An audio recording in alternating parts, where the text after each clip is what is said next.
زمان دو برادر زندگی میکردند که زندگی آنها خیلی هم از یکدیگر متفاوت بود. یکی از آنها شخصی ناموفق و نفری بود که نه آنقدر زندگی خوب داشت و نفر دیگر باشد خیلی هم یک انسانی کاردان و موفقی بود.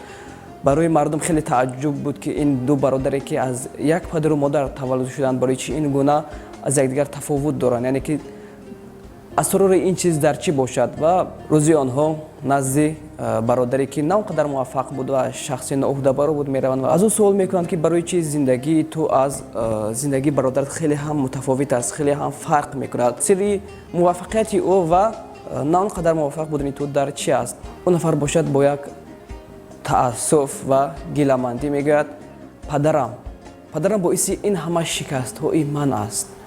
او هم مثل من یک انسانی ناموفق بود و خانواده‌اش را خیلی اذیت میداد. شما پس از من چی انتظاری دارید؟ من هم شدم مثل او. مردم میروند نزد برادر دومی تو سبب موفقیت او را بپرسند.